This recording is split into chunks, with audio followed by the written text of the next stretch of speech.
Hi, welcome to Marketing Fridays, where we talk all things marketing and we really build a platform where marketing professionals, students, and entrepreneurs can actually come through and learn about marketing.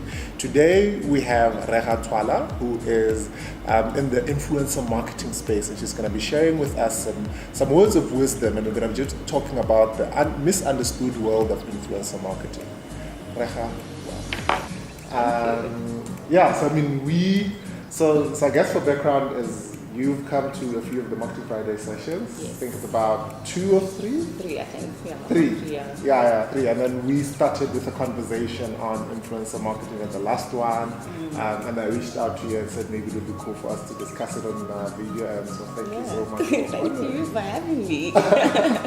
So let's get to it. I think so for me, it's always been a fascinating thing, just in terms of the state of influencer marketing in South Africa. I mean, where do you think we are currently? Just in terms of people understanding it from a brand point of view and people being influencers. I think there's a lot of education that still needs to happen in terms of how relevant influencer marketing is, and then which platforms, also in terms of the software as well. Okay. But generally, we're getting there, and it's quite interesting and great to see how many brands are actually hopping onto this. Yeah. Because before, when you spoke about influencer marketing, people would be like, what is that? And a lot of brands and clients don't really want to grow into that space. But now, because it's happening so often, once you say influencer marketing, people want to know, okay, tell me more. What is it about and how can I get the most out of this new marketing?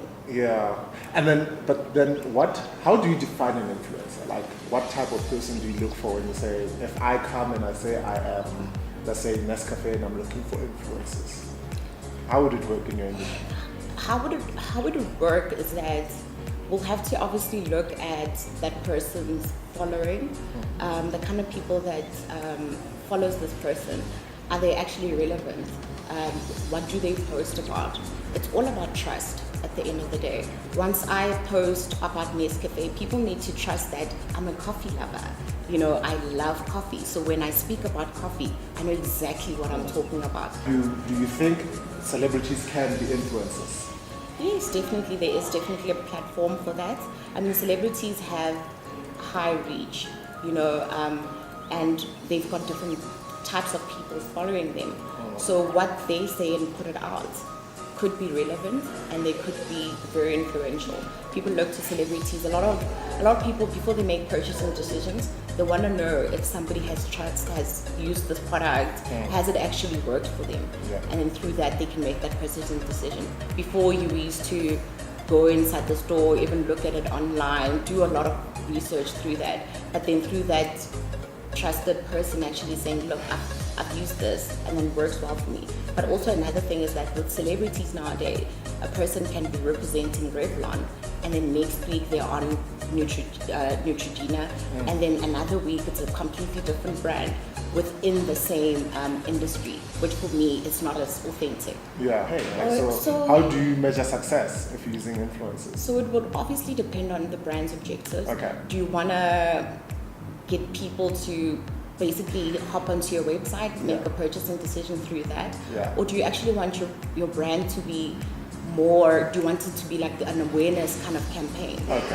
There you obviously will leverage on like the emotions of people, and then so in terms of measuring the return on investment, as I said, like it could depend on what the objectives is for the brand. And then through that, there's also that, is reach more important for you, or is engagement more important? And then through that, if you want your engagement to be more important, I'd say probably look at like the nano or the micro influencers. They've got a very small following, but then they have people that trust them.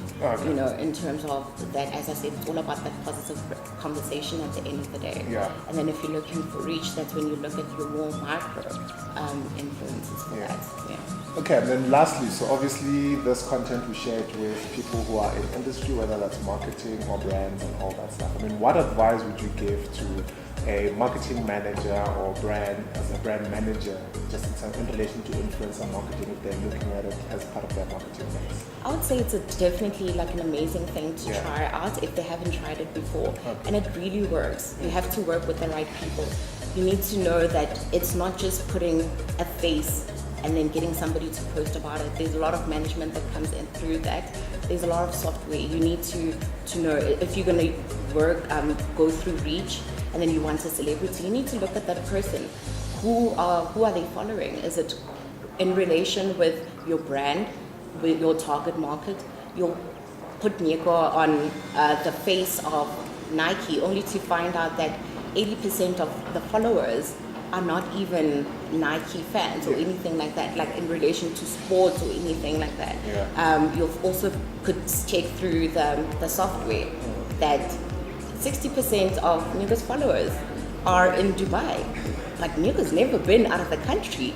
How is that possible? That's where influencer fraud comes in. So you need to be very specific. You know, you can't just handpick and say, okay, this person would be relevant. You need to do a lot of research, and that's why it's so important to brand with people that actually have that experience, that know what they're doing. Their main focus is only that, and they'll be able to guide you. And then through that, I mean, we've never run an unsuccessful campaign. Oh wow! You know what I mean? So it's really important that the people that you select represent the brand. At the end of the day, you need to make sure that you look good, the brand looks good, and the campaign is successful. Okay, cool. Yeah. Rega, thank you so much for coming here and speaking to us about influencer marketing today. Thank you for having me. And if people want to follow you or get in touch with you or share some thoughts on influencer marketing, where can they do that? Okay, so on LinkedIn, Rega Thwala, and on Instagram, Rega Thwala. Okay. Yes. Awesome. Cool. Thank you. Thank you.